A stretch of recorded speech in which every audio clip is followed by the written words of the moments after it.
Let's begin by reviewing some of the league ground rules for candidate forums. All candidates attending tonight have signed and returned the ground rules by the deadline established in the invitation. These rules specified the format, time limits, broadcasting of the forum, and other rules related to the conduct of the forum. And I will be responsible for enforcing these rules. The format tonight is a candidate forum, not a debate. Candidates are expectedly to accurately represent the facts, and their responses reflect their own views and opinions. The League of Women Voters is not responsible for the accuracy of statements made by the candidates. It is the responsibility of the public, news media, opposing candidates to fact-check statements made by candidates if necessary. The candidates will begin in alphabetical order with a 1.5-minute opening statement. They will alternate the order in which they answer questions for 1 minute. After the question portion of the forum, each candidate will give a 1-minute closing statement. The questions have been gathered in advance from the public, and a panel of experienced members of the League of Women Voters has reviewed the questions submitted and carefully screened questions for appropriateness for the office and to avoid duplications for tonight's event. Finally, I do want to emphasize how grateful we are to all of you candidates who are not only willing to serve in office, but have agreed to be here tonight. So in advance of the forum, I offer my thanks.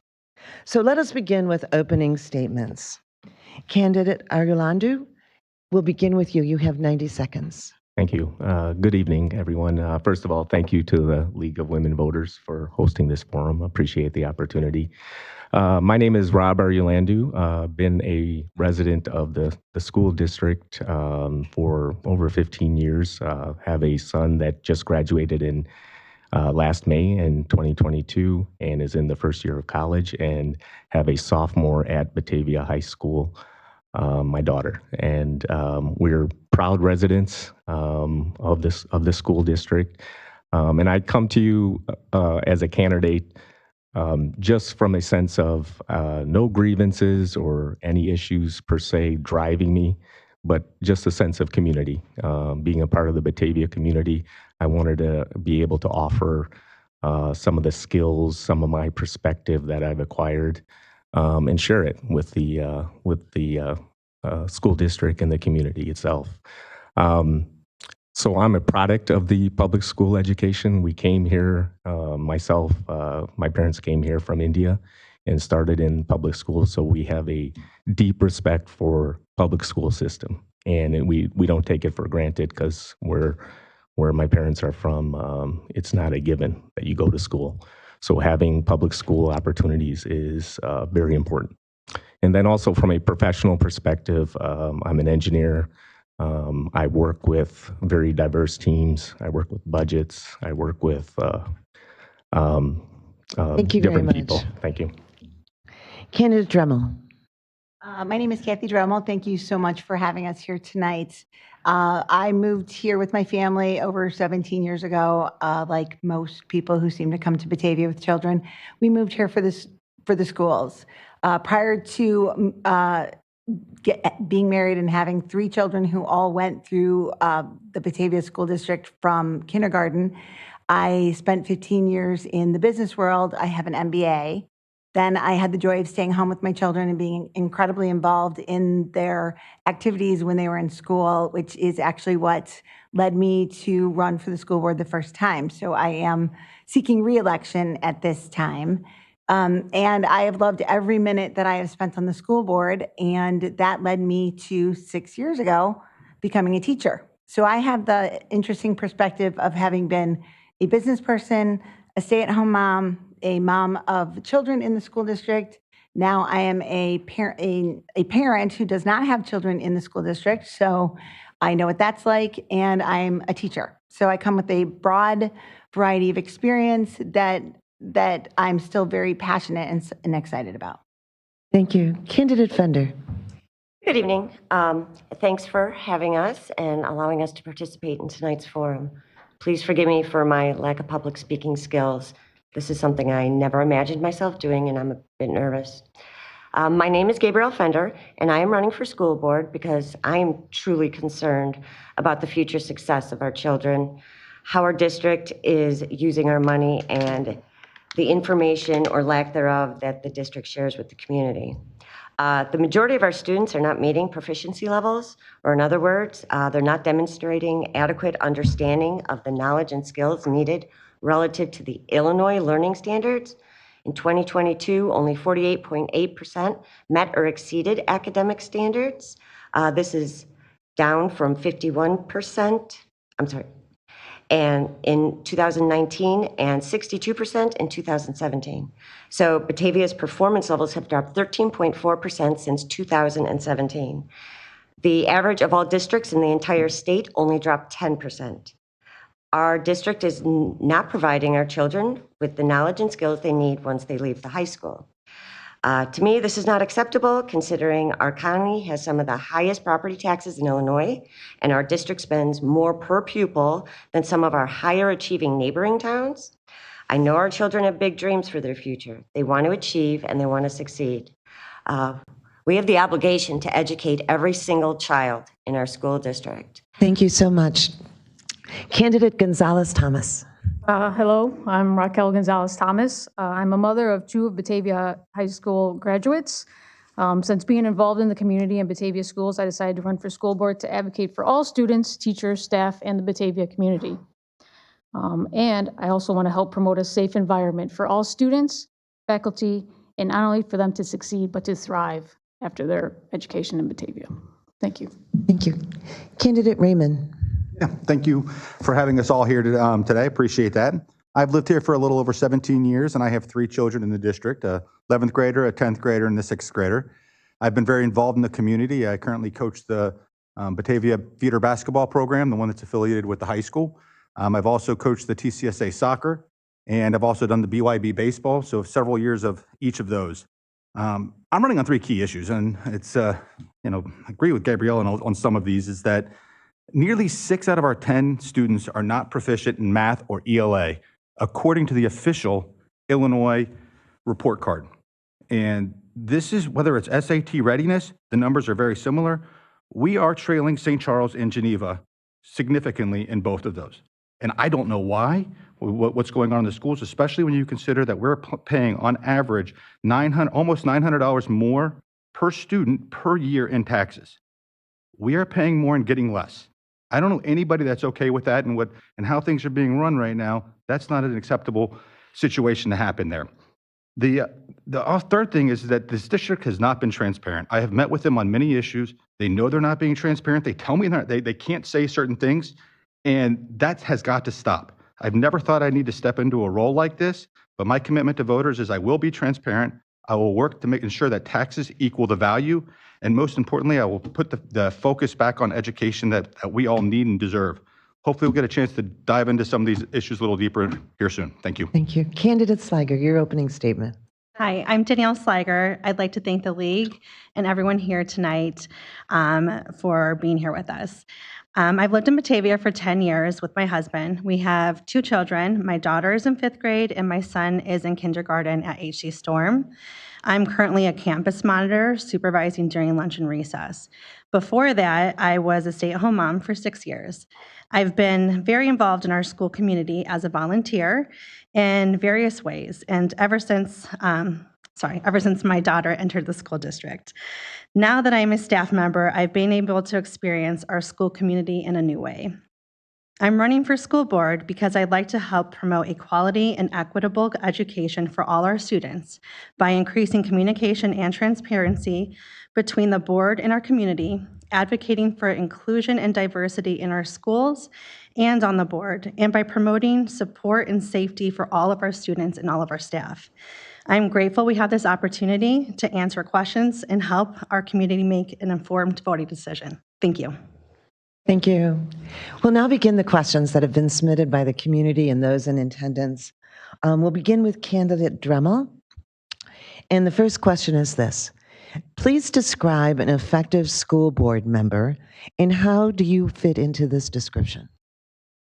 An effective school board member needs to understand that a board member is a unique position. When you're a school board member, it's really hard to understand that you're not a roll up your sleeves, I get to get out into the ground level and do the work. We hire a superintendent, we supervise the superintendent, we set policy. So we set the tone for the district, or at least we attempt to. And then we have those things happen by partnering with our employees to actually have the work be done. Just a word of advice to all the candidates. You need to pull the microphone closer to you and watch for the green light to make sure that our visitors at home can hear you, okay? Candidate Fender, describe an effective school board member and how do you fit in this description? I think an effective school board member has many skills in listening and communicating and being able to relate to the issues that are going on in their community. I believe I would be a good candidate because I have experience in education. I was a teacher. I'm a parent. I know some about the academics. I also am very good at listening and trying to understand and ask questions and relate to whatever needs to be related to.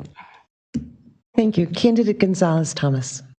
I think an effective school board member is one that actually listens to the community, the staff, and they help decide what is best for the child's need.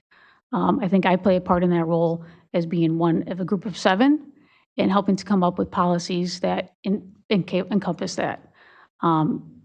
We just have to work together, and hopefully I can do that because in my current position, my job now, it's all about compromise and working together to have a better facility and a better education system. Candidate Raymond? Green, I don't know, there it is.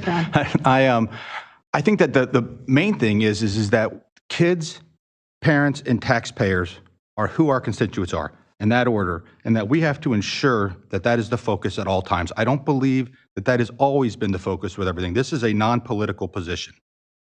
I'm a moderate. And so what we do right now has to have the focus on those and those things alone. And I think we've got our attention a little bit distracted on what's important. And what's important is getting our test scores for our children back up to where they need to be. And the drop that's happened, even pre-COVID, the drop that's been going on, where we were over 6 out of 10 kids being proficient to now just about 4 out of 10 kids being proficient, is in a large part because our focus has gone off of what really matters. Thank you. Candidate Sliger.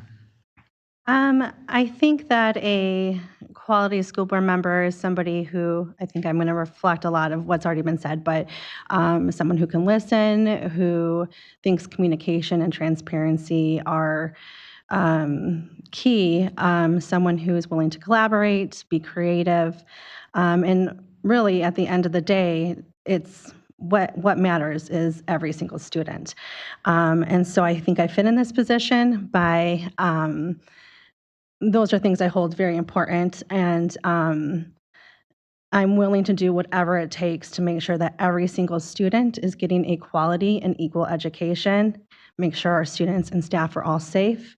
And, if I don't know the answer to something, I will go outside to our community and make sure that we do find a solution. And lastly, Candidate Arulandu.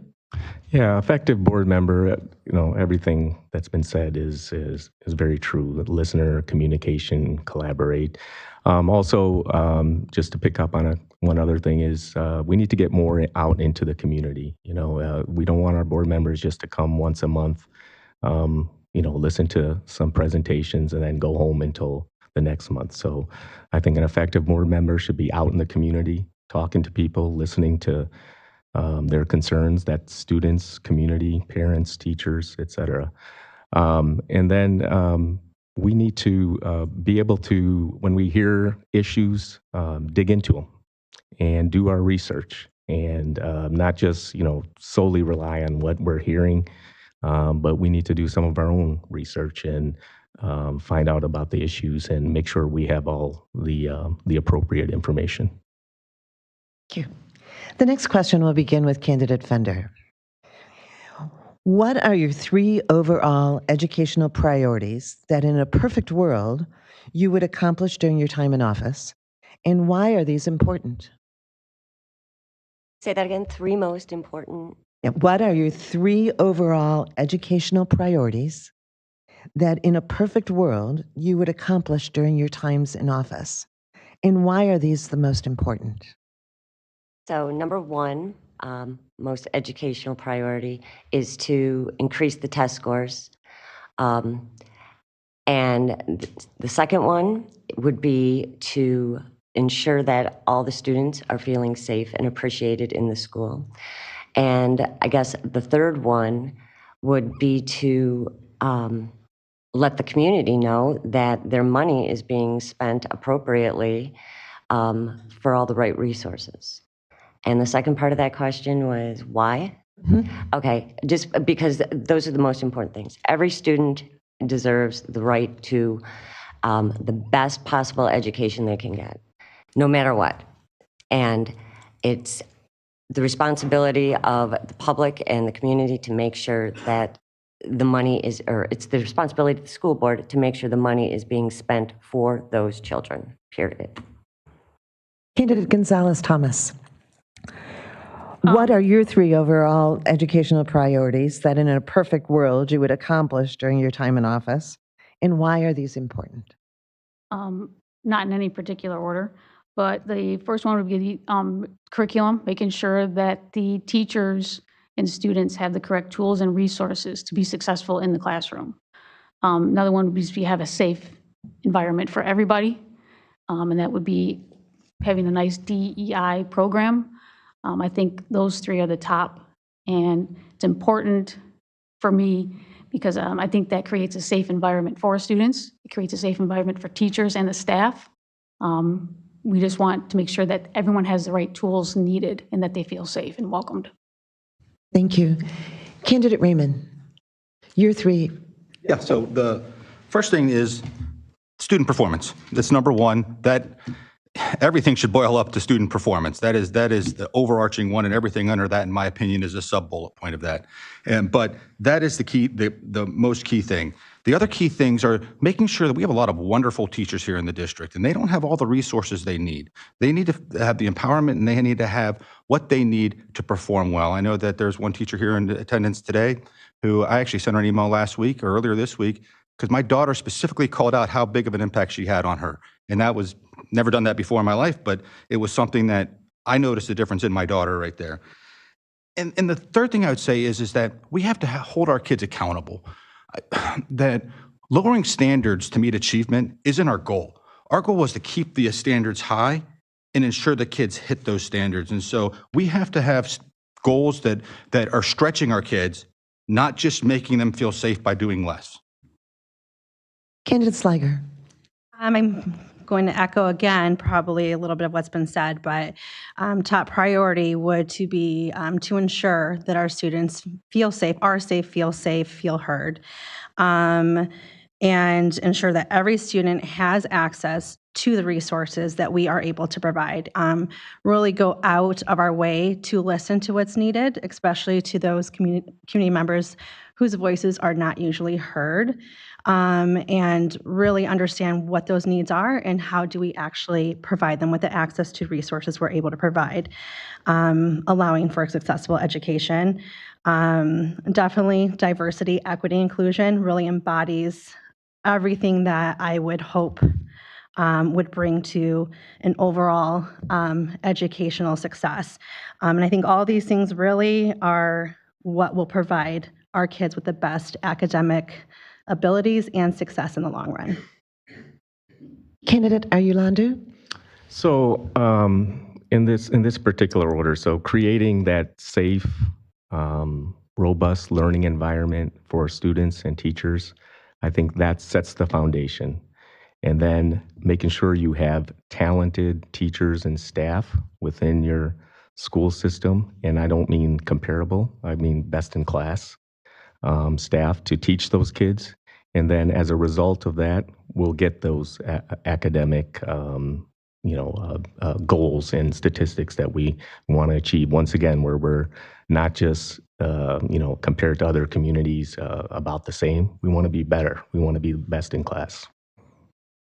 And Candidate Dremel. I would agree that we need to have a refocus on learning. We have talked about that at board meetings. I have asked that question more than once. Is we talk about a lot of things, and I keep saying, when are we talking about students and learning? So that is definitely a focus that this school district needs to bring back in a big way. So that's the number one thing. I would say the second thing is opportunities, and that's twofold. So that's going to be my second and third. Opportunities besides just going to college, that is one thing that we've been working toward, and I think we've made great strides. I think there's a lot of growth there, but opportunities for all students to have the same ability to perform, to succeed, and to be able to access the privileges of being a Batavian. And right now we know that that's not always playing out in an equal way, and we need to figure out how to fix that, because again, our focus needs to be on learning. The next question will begin with candidate Gonzalez-Thomas. And the question is this: what should be the role of parents in school decisions about curricula? I think that the curriculum, we have experts in the country that are paid to write the curriculum. And Illinois has standards. So we have to ensure that Illinois meets the standards and the curriculum is teaching those standards. I don't know how much role parents can have if we have certain standards. So we have to meet these standards in order for us to have a successful, according to Illinois, successful curriculum. So if they have certain issues, we may not be able to divide from that. So it's going to have to be, I think we need to see what they want to have changed. If there's certain issues that they don't want us to teach, we have to go by policies too, and the standards. So. Candidate Raymond, what should be the role of parents in school decisions about curricula? Well, parents can't really have a decision or choices in it when we're not transparent. Parents don't know everything that's going on in the school right now, and the more that I've dug in the last year, the things that I've seen, it is shocking to me what is going on in some of these areas that if parents knew, they would want to have a bigger voice in it. Now, the mechanism of doing that's very challenging. I mean, you can't send it out to vote and have everybody vote, is this okay, is this not okay? But you can let the parents know what is actually going on. We can't have situations where in a curriculum where there's signs on the wall comparing Republicans to Hitler and Mussolini. That can't happen. And we can't have signs on the wall saying capitalism, I call it crapitalism, Karl Marx, and that allowed to continue. And even when it's brought to the district's attention, it's not being stopped. So parents need to know what's going on so they can have a voice. Candidate Sliger. I think as far as a parent's role in deciding on curriculum, communication again is important. If there is an issue or there's not enough inclusivity, whatever it may be, I mean, there definitely should be channels open for parents to have discussion. I think in the end, we should be responsible to consider what's being said and look through at what are our policies, what do our experts think about that. And I really think we need to rely on who we have in our schools, and those are our experts. And I'm not someone who could decide on what we should be teaching and not teaching, but I would like to know that my voice would be heard. But in the end, I do feel that who's in the schools are really responsible for pulling it all together, and I do have trust in them. Thank you. Candidate Orlando. They absolutely have a role in contributing their voice into what the curriculum should be. But it's one part of it, and they should have their input. But we also have guidelines. We also have standards that need to be met as well. And that's where we rely on our staff to give us that guidance. So parents have a voice. They should have a voice. They should be able to say what's on their mind and have the administration, the board listen to it, and it should be factored in. Candidate Dremel. Parent partnerships are extraordinarily important. That said, again, she's right, my candidate to my left, that our standards should be driving what our curriculum is. And I do think that that while parent voice is important, we're always going to have opposing views on what people think is appropriate to be taught. And therefore, again, we always need to be referring back to what are the standards. And if there's questions about how those standards are being implemented, conversation, communication, that is all important. But again, there's just a reality that I might not always like what that Illinois standard says, but it is the standard, and that is what drives what our curriculum is. Candidate Fender. Yeah, I tend to agree with everybody else here. Is, well, parents' role is to know what the curriculum is by attending, the curriculum meetings at the beginning and know what's going on, and also so they can support their children. But if they have concerns about what is being, or I shouldn't say what is being taught, because again, that's driven by the state and the standards, or how it's being taught, then that should be communicated to the teacher or the board, and they should be listened to. And, it should be looked at from their point of view.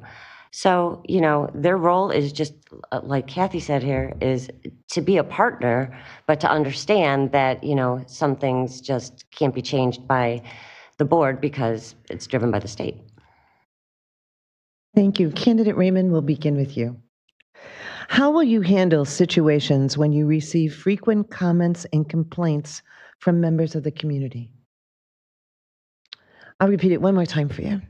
How will you handle situations when you receive frequent comments and complaints from members of the community? Well, I think the community feedback is critical. I encourage the community to offer complaints and to offer this. And this is one of the things that we talk about earlier about everybody has a voice, but if that voice is just squashed and the logical answers aren't even, they're not even addressing things, and they just want to push things aside, who cares if you have a voice and they hear you? So I think that the item about making sure that the community with any kind of disagreements is we got to sit down, we got to listen to them. Like I said, I'm a moderate, and I think that there's a lot of situations. Everybody has biases. We have to understand what our biases are in order to actually be unbiased, because we got to take those into consideration. And that is one of the things that I thoroughly believe in. And I've got to listen to what everybody says, and then make a plus and a minus chart. And what's the total value at the end of the day? It's not emotional. Our kids, these decisions, when I hold my kids, that's emotional. Making decisions like this is logical and not emotional. Thank you. Candidate Sliger. Can you repeat the question, please? Yes. How will you handle situations when you receive frequent comments and complaints from members of the community? Thank you. If I'm receiving frequent comments and complaints, I would definitely take that as a hint that we need to have further discussions. I don't think that's a negative thing, and I think that it definitely falls into, again, making sure everyone has a voice, and that is part of that process. There is a lot of strength in us recognizing that we all come from different backgrounds. And so some of those comments and complaints may come from something that we do not understand. And so providing that open and safe space for the communication to happen is very important. And I think is what will lead to our success to providing our students with the best education possible. Candidate Arulander. Yeah, I think by us running for these positions, I think we should expect that. That's something you're signing up for is for this position. So, and frankly, we should welcome it to a certain degree. If we're out at the grocery store or, at the bank and we run into fellow community members and they have something to say, we should listen. So with that being said, obviously there's limitations on maybe what we can do, but It doesn't hurt, and I think we should expect that we get those complaints, and it doesn't hurt that we listen, and when we can follow up and do something about it, we should. Candidate Dremel, how will you handle situations when you receive frequent comments and complaints from members of the community? I think that we have years of experience of listening respectfully. We always respond and follow up with every complaint that we've received. So if we have student concerns, we have our administrators or our social workers or whomever is appropriate follow up with the student who speaks to us. If we have community members complain, we've always had people who were the most appropriate person sit down with that person. That said, we will never, ever make everyone happy. So the point is to listen, respect, act when we can, and try to communicate as best as possible. Candidate Fender? I don't know if I have a lot to add, but basically, I would spend my time and I would be listening and gathering information as much as possible so I can understand where the complaints or comments are coming from. And then I would work with my fellow board members to, see if there's absolutely anything we can do. And I would just respond back as honestly and transparently as I possibly could, whether it's good news, bad news, or whatever, just be honest and lay out the facts. Candidate Gonzalez-Thomas. Yes. How will you handle situations when you receive frequent comments and complaints from members of the community? I think that as a board member, if we're getting frequent comments and complaints, like it was mentioned previous, I think we have to address it as board, as a team, and work to see where we can rectify any type of complaints and so forth. And like everyone else said, just be transparent about it. If there's an issue that we can resolve and do it respectfully, then we should. If there's some issues where we can't, we'll try to address and be honest with everyone and why we can't. Thank you. The next question will begin with candidate Sliger. And your question is this: what role do you believe public schools should play in promoting diversity, equity, inclusion, and belonging?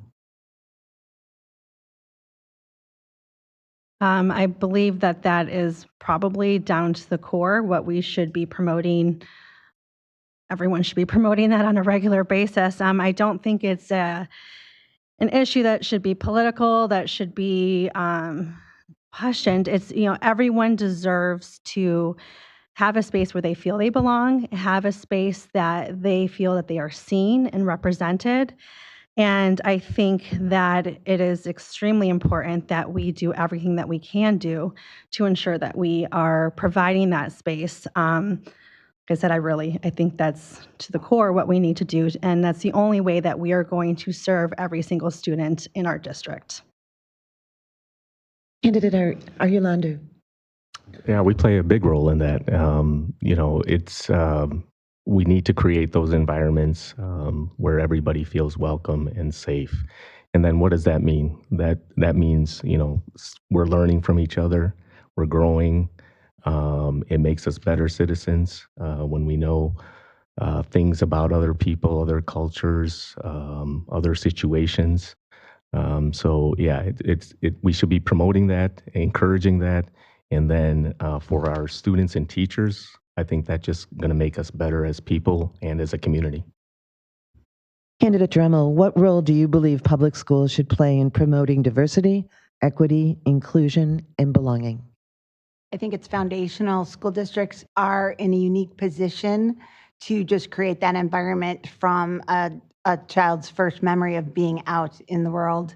That said, it's not easy because every student is different. And that is something that we have been grappling with for years now, that every student has different needs, and we need to, as a school district, do everything possible to create systems and structures that allow us to meet every student's needs. We can't just sweep them all into a group and say this one thing is going to fix or serve them. And so that is a challenge that we need to just constantly be, like I said, a foundation of what we're doing. Candidate Fender.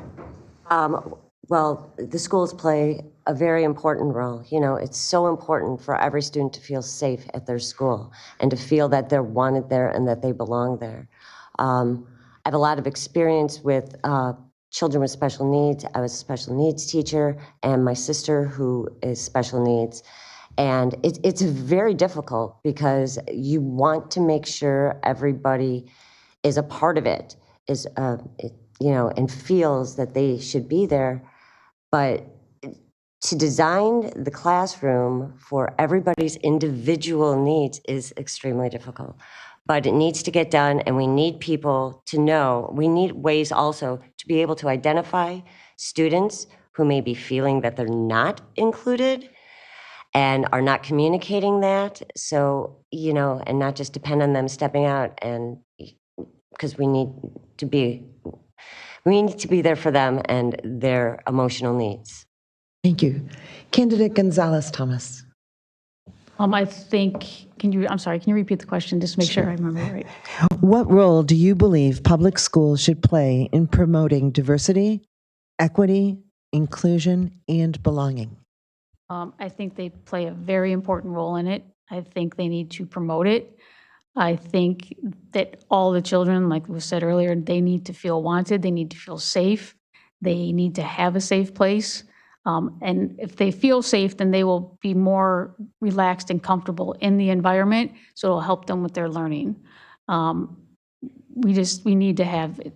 Public schools need to promote it. Candidate Raymond. Yeah, can you repeat it one more time? I'm sorry. Sure. What role do you believe public schools should play in promoting diversity, equity, inclusion, and belonging?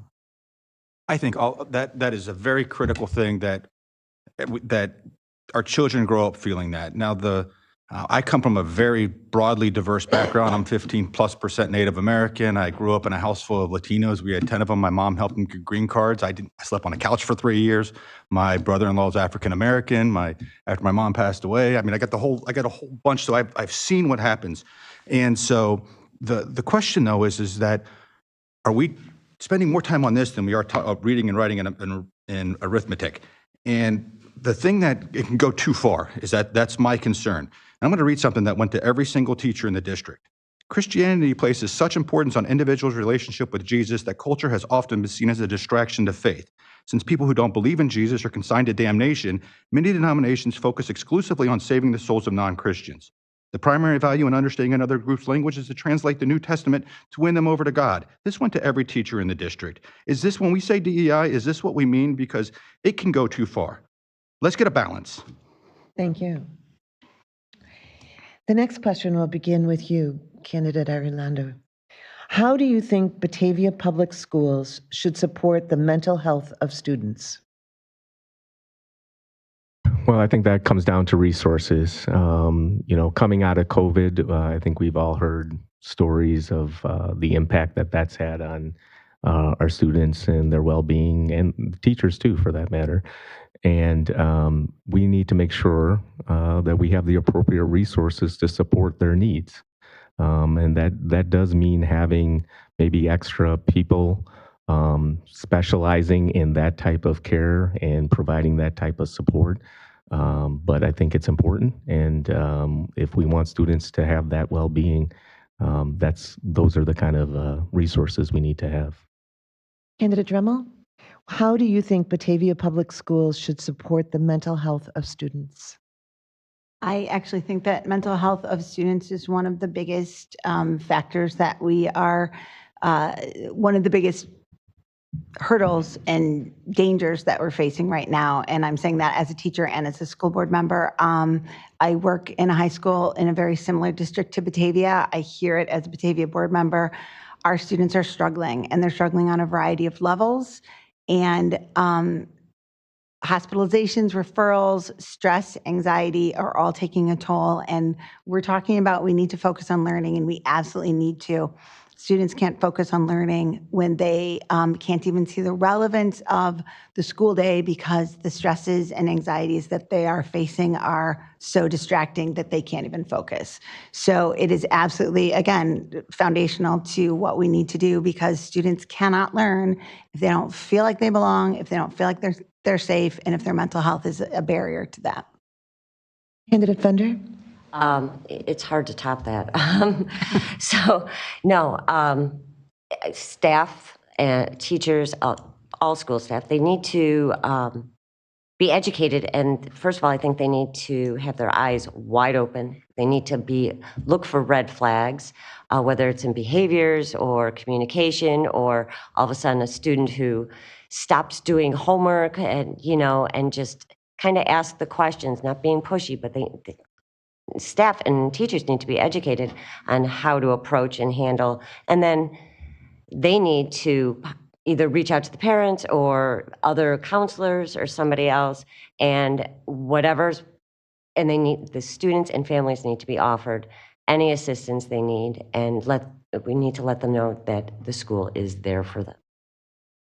Candidate Gonzalez-Thomas? So the state of Illinois passed a legislation that allows students to take 5 mental health days. I think that Batavia should encourage that, and I'm sure they are. Also, I think that we need to reach out to local communities and local resources to, if we are not meeting the needs, the social and emotional needs, reach out to the local communities and resources to make sure in helping them have the needs of the students met. So whether we can have someone come in from the outside and train to look for cues and, what do we do in these situations? That's something I would do. And Candidate Raymond, how do you think Batavia Public Schools should support the mental health of students? Right now, it's kind of scary as a parent with the mental health. And one of the challenges is that the control from the school or from whatever, with social media and everything that's out there, it feels like it's so difficult to keep it under wraps. When we were kids, we didn't deal with the stuff these kids are dealing with today, and it is scary. And this is one area that I do think that it is important that the school helps, because bullying, it used to be kids would push each other. Now, the things that are said in text is just so cruel, and it's ridiculous. But bullying is a lot of different forms, and we can't choose what kind of bullying is okay and what kind of bullying is not okay. And so there are a lot of people that are getting bullied for different reasons, if someone didn't want to wear their mask, they were bullied for it. Whatever the popular crowd is doing at the moment, there's bullying that goes on. But I do think that we do need to do a lot of get some people in and figure out how to handle this better, because we do not have a good grasp on it. And I don't have a great solution other than that, because it is endemic in our society. Candidate Sliger? I just agree with what all of my fellow candidates have said. All really good points. And I think that truly we need to have more resources inside the school. And I realize we have a shortage and a lot goes into that. So it is a really complex issue, but there is nothing more important. We can't have students learning and succeeding. They're not safe. They're not doing well. I think transparency, open discussions, I feel we tend to kind of hide some of the issues that happen and keep it low. I think we need to have these open discussions as a community, search for resources outside in our community, and try to get more inside of our schools. I agree with everything that everyone said. I mean, it's a really important issue. Thank you. The next question will begin with Candidate Drummel. And the question is, what are the educational strengths and weaknesses in Batavia School District? I would say number one, the educational strength that we have is our staff. We have an amazing staff in this district, and it was actually my interactions and love of staff that led me to run for the school board the first time. You will not find a group of people who care for students more. I think the second educational strength that we have is these relationships with families. Batavia is a community beyond measure in terms of supporting our community, our students, loving our town. And I'm sorry, was it just strength that we were looking A weakness too. Oh, I thought so.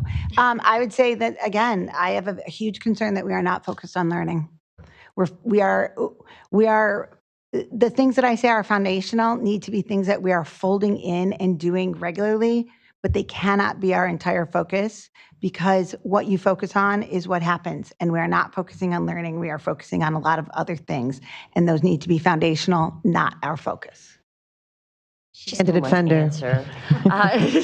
What are the educational strengths and weaknesses in Batavia School District? So I'm going to answer this as, a parent who has 3 kids in the district. The strengths are definitely the staff, and especially some outstanding teachers that I've come in contact with for all my kids.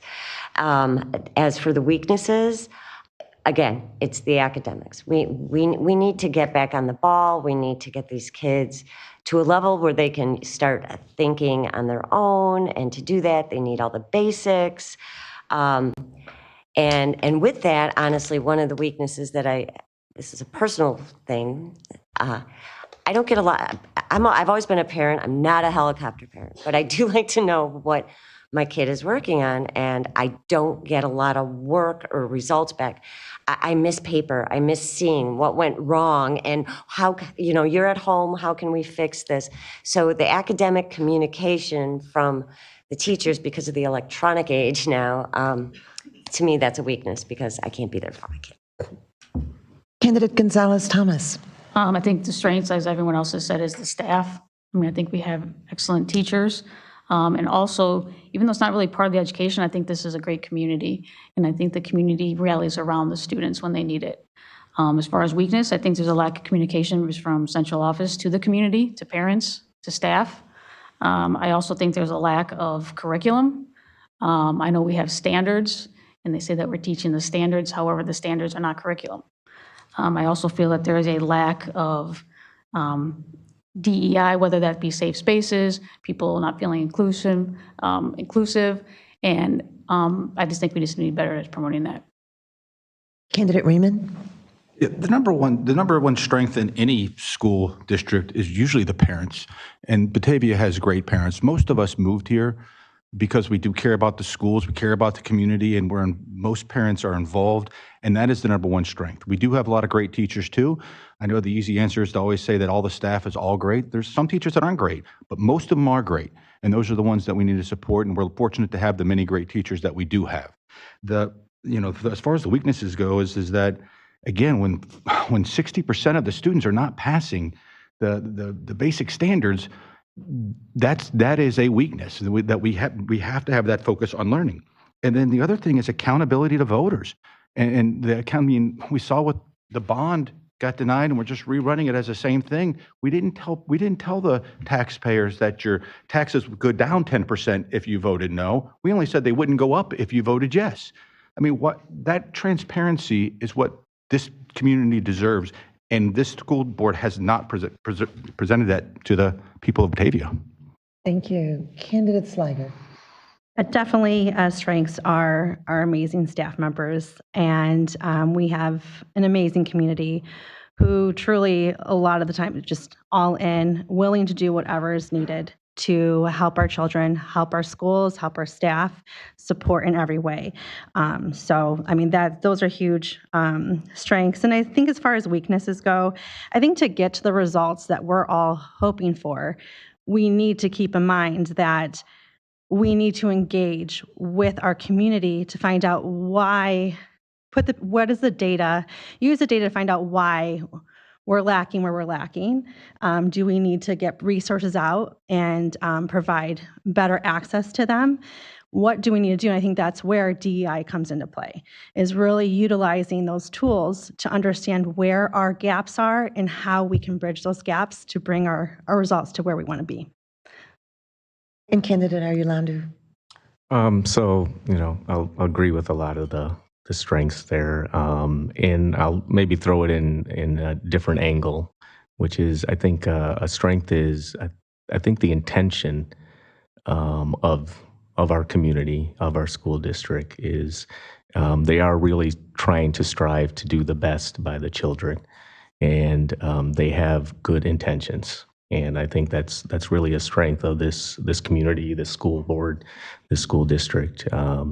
And then as far as weaknesses, I tend to agree. We need to get better at some of our academic standards and goals, and try and improve. But we always should do that. You know, as if we get to a certain level, we should set another higher level and get to that as well. Candidate Fender, this question will begin with you. How will you support library programs in the Batavia schools? I can donate all the books I have at home. I love libraries. So how would I support it? I would say, you know, whatever information is out there, I don't, you know, libraries should have all the information that somebody needs to go look for. Fortunately, they need to also have, you know, all the electronic stuff and things like that. So I'm not really sure how to answer this question, but I totally support the libraries. How I would do it is, it would depend on what they needed. Candidate Gonzalez-Thomas. I'm going to take this question as supporting the Batavia Public Library. I know it doesn't The really- library and publics in the Batavia schools. Oh, okay, thank you. I would just say, I know that in the schools, I know they have, at least in the middle school and the high schools, they go to the library frequently to do their research on papers and so forth. And I know that they sometimes hold classrooms in the library to make sure they have the ease of access.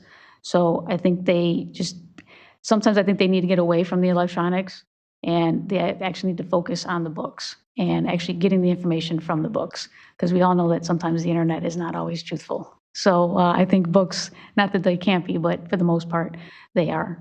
So, Candidate Raymond. I think the biggest issue we have with the library at the schools is we don't have enough customers. We don't have enough kids that want to go read books. Without ingraining in them the enjoyment of reading. My daughter that's here tonight, she never read a book probably until 2 years ago or 3 years ago, and now she's reading like crazy. And part of it is getting that excitement and the joy of reading. And a lot of us probably enjoyed reading at a different stage in our life, and when it first hits you, then you love it. So we've got to get the kids to be excited about reading, and then we can worry about what's in there's plenty of stuff for them to get right now in the library. It's just a matter of getting them in there and wanting to get it. Candidate Sliger. Please repeat the question. Sure. How will you support library programs in all Batavia schools? I mean, I definitely would need to know what the needs are of each library. I'm not sure how equitable the library programs are from school to school. I only have experience with one of our schools, HG Storm. I know a lot of our library is funded by the PTO.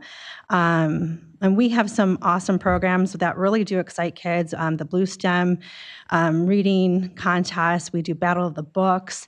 So I think I would really try to encourage, if there's not already, we have BIC for, PTOs and other boosters. I don't know if there's already where the librarians sit down and roundtable things and we're involved in that. If not, I would love to see that, just to make sure that we're sharing these awesome ideas and really encouraging the love and passion for books. And if they need extra funding, it is imperative that we find a way to do that within the budget.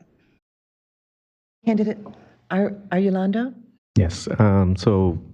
Yes, we support this libraries. We want them to be the best that they can be within all our schools. And yeah, we'd have to assess gaps where they are and what we can do about it. But actually, I like Chris's answer. I think the bigger issue may be just encouraging the use of our libraries, what we have, and getting students in there. Candidate Dremel.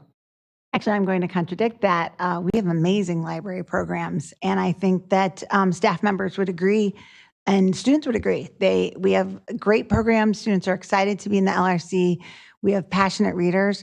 The problem that we're having, and I believe that may have actually spurred this question, is we have staffing issues. And so being able to offer all of those opportunities are a constant juggle, and we recognize that. And we aren't going to single-handedly, any one of us as candidates, solve that staffing issue. It is a constant focus of trying to balance the needs of students, the needs of special programs, and it's an art, it's not a science, and we'll keep fighting the good fight. So we'll support it by doing everything we can to continue those great programs and continue the excitement that kids have to be in our libraries. Thank you. We'll begin the next question with candidate Gonzalez Thomas. Do you think that Batavia Public Schools should offer an all-day kindergarten? I think they do offer an all-day kindergarten. It's on a lottery system. So, they do. So I don't know. We have all-day kindergarten. Yeah, we have. I think there's confusion. I'm sorry. Oh, I'm so sorry. You know what? Let's ask another question, and it'll be our last question, okay? Given the declining enrollment projections for the school district, should the school board continue to maintain and operate 6 elementary school buildings in Batavia? If not, what criteria should the school board use to determine which elementary school buildings should be closed? I'll read it one more time for all of you.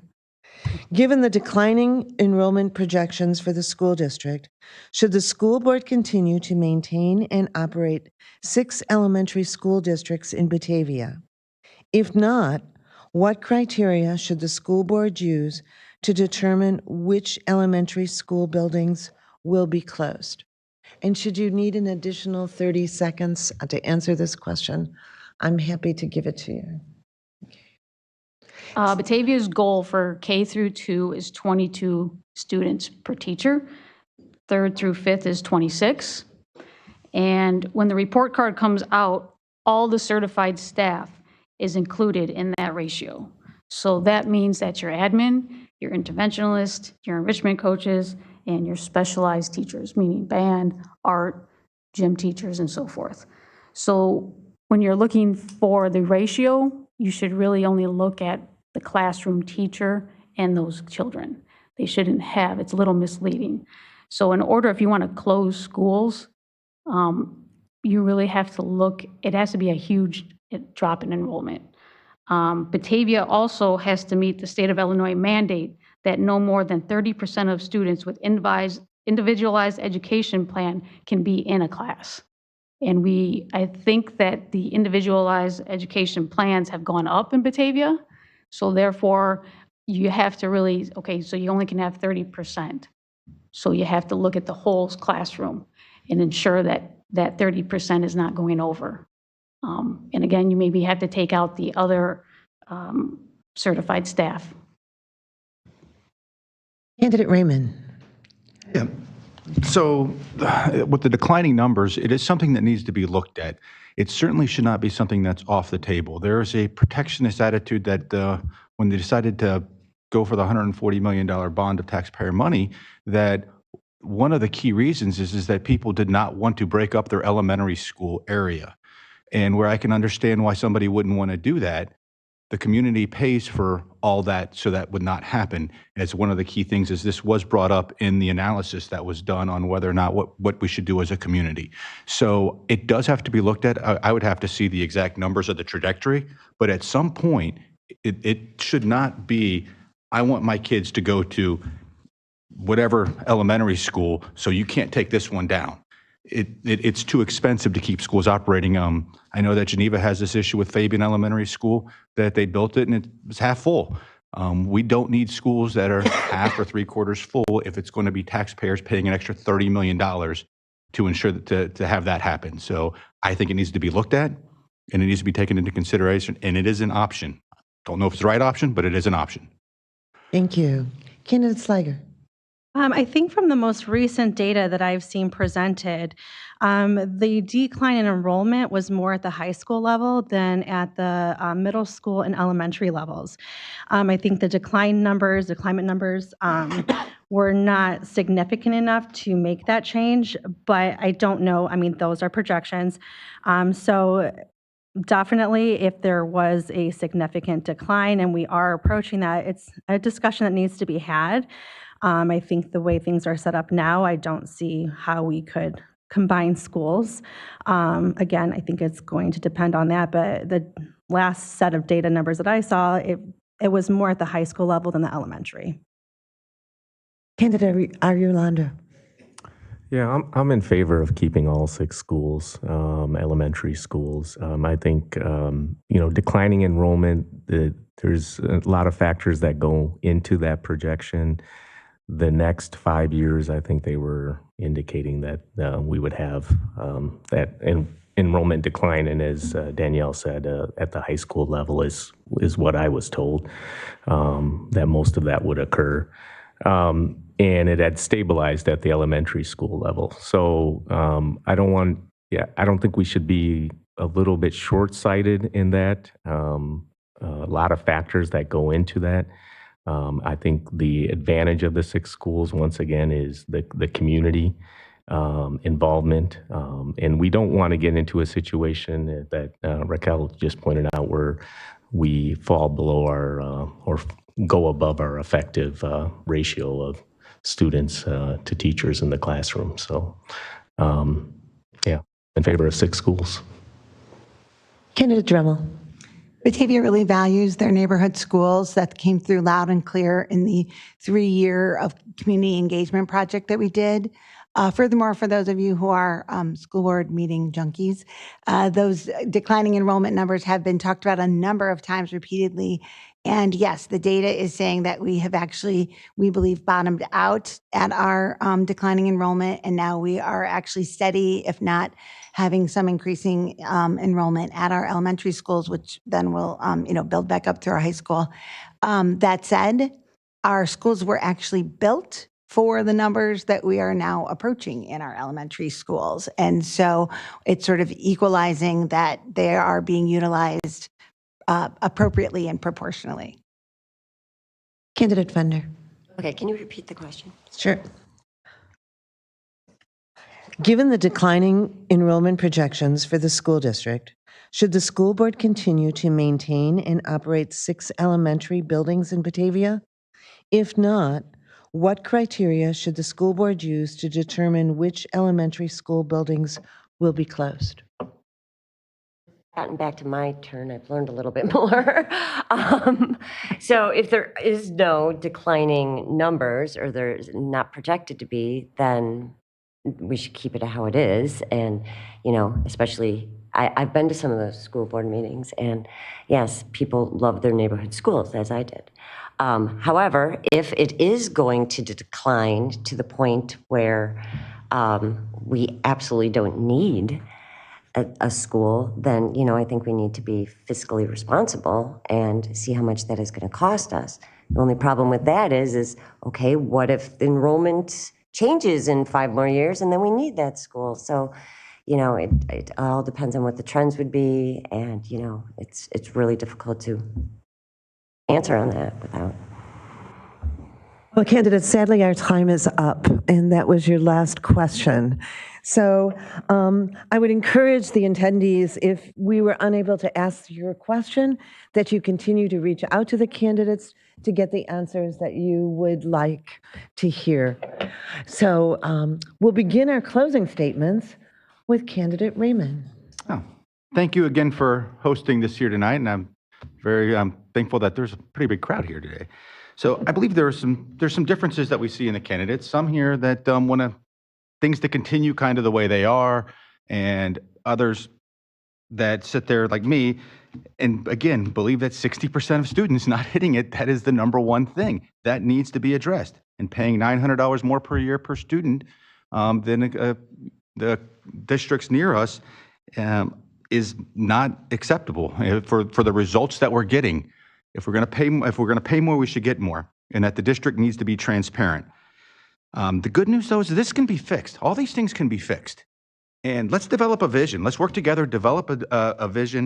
And when I talk to parents in this district, whether they're left, center, or right politically, I hear constantly they want transparency, fiscal responsibility, and academic excellence. I have the energy and ability to make that happen. And on April 4th, I hope you guys vote for Chris Raymond. Thank you. Candidate Sliger. Thank you again to the League of Women Voters and to everyone in attendance and watching from home. I believe investing in our children's education is the best investment our community can make. If elected to school board, I pledge to continue my work to promote communication, support, transparency, financial responsibility, and accountability to bring the best educational experience to all of our students. I am committed to ensuring our district remains strong and desirable while making necessary changes so that every student and staff member can enjoy and benefit from all that Batavia has to offer. My name is Danielle Sliger, and I would love to be your school board representative. Thank you. Candidate Aguilandu, you have 1 minute for your closing statement. Yes, thank you, everyone, for coming. Thank you to the League of Women Voters for hosting us this evening. Once again, I'm really in this as what I believe to be my duty as a community member, and I believe I have skills through my upbringing and professional experience that can be of value to the board. So I want to be able to share that. And help Batavia become not just a competitive school district, but recognized as one of the best school districts in the state. Candidate Dremel, your closing statement. Thank you so much for the opportunity to answer questions and share our thoughts so that the voters can get an idea of who each of us are. What I bring to the table is a wealth of experiences and a passion for education that has really been the driving force of the last 25 years of my life. There is nothing more important than our children. They are our future, and the work that we do as school board members is the most important and the most rewarding work I have ever done, and I'm asking for an opportunity to continue that work. So thank you. Candidate Fender. Again, I want to thank you for this opportunity to be here. I'm not sure if my responses demonstrated how truly invested I am in the education and well-being of all of the students in our district. You know, I want to be the person who works to try to solve the issues and not just be the person who complains about things and blames other people. I truly believe it's the school board's responsibility to ensure that all students are provided every opportunity to achieve to their highest potential, while also having a responsibility to the community that their hard-earned money is being spent responsibly. So I will work hard. I will put in the time that is needed to make this my mission. So remember Gabriel Fender when you vote on April 4th. And last but not least, Candidate Gonzalez-Thomas. Just thanks to the League of Women Voters, all who are in attendance, whether you're in person or via the internet. Thank you for all the questions. As a school board member, I will not only listen to all the concerns of the students, teachers, staff, and community, but I will hear you and I will see you. Okay? I will do my best to have an open and honest dialogue with everyone, and I will put the needs of the student first. So come April 4th, vote for Raquel Gonzalez-Thomas. Thank you. Please join me in thanking the candidates for being with us this evening.